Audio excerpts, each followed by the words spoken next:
Le collier de brume de Romy.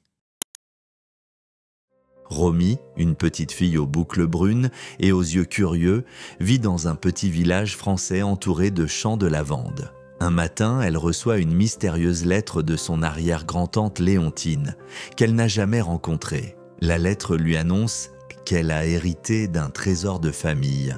Romy et sa maman prennent la voiture pour se rendre au vieux château de tante Léontine, perché sur une colline entourée de forêts. Le lieu semble figé dans le temps, plein de mystères et de recoins sombres, mais il dégage aussi une chaleur douce, comme un bon souvenir. Dans une boîte en velours trouvée sur une commode poussiéreuse, Romy découvre un collier en argent, orné d'une petite pierre bleue.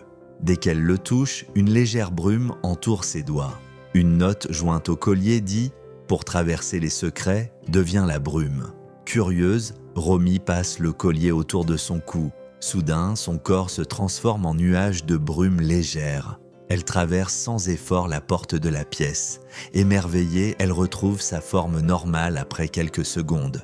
Le soir venu, une porte verrouillée dans la grande bibliothèque attire son attention. Personne n'arrive à l'ouvrir. Romy se transforme en brume et passe à travers. De l'autre côté, elle découvre une salle secrète remplie de livres anciens et de parchemins. Dans la salle secrète, elle trouve un carnet à la couverture de cuir.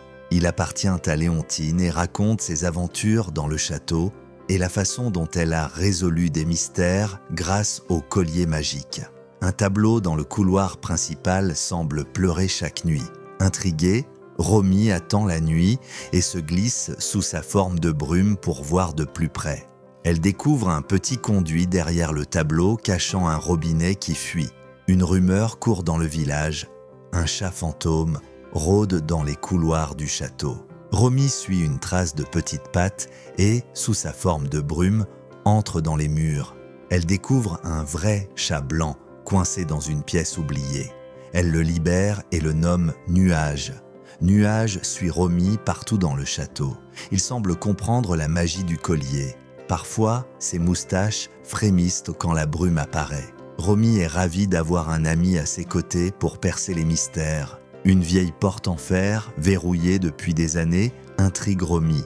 Grâce au collier, elle s'y faufile et découvre une cave remplie de bouteilles anciennes et une boîte cachée derrière un mur effondré. Une douce mélodie s'échappe d'une boîte à musique ancienne. Lorsqu'elle joue, un mur coulisse lentement. Derrière, une pièce oubliée attend d'être explorée. La pièce abrite des lettres d'amour entre Léontine et un artiste voyageur. Romy les lit en cachette, émue. Elle comprend que le château a longtemps été un lieu d'amour et de secret. Dans une chambre du haut, un miroir ancien murmure le nom de Romy quand elle passe.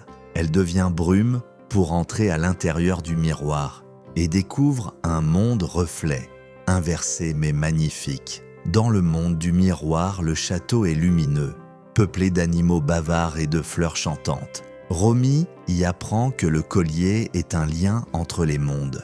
Nuage, même ici, la suit joyeusement.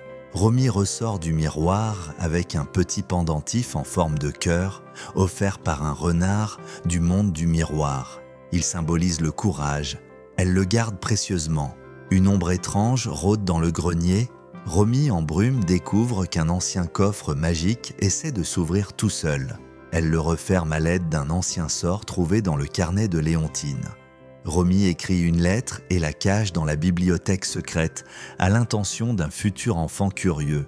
Elle y raconte ses aventures pour que la magie du château continue de vivre. Le village organise une fête en l'honneur du château restauré. Romy et Nuage participent au défilé. Personne ne sait ce qu'ils ont vraiment vécu, mais tout le monde sent que le château est plus joyeux. Alors qu'elle s'endort, le collier brille doucement sur sa table de nuit. Il semble vivant, heureux d'avoir retrouvé une nouvelle gardienne. Romy lui chuchote « Merci pour l'aventure, on recommence demain ». Dans le calme de la nuit, le château respire. Des petits bruits magiques résonnent, des étincelles brillent. Et le collier attend patiemment la prochaine énigme. Car avec Romy et Nuage, l'aventure ne fait que commencer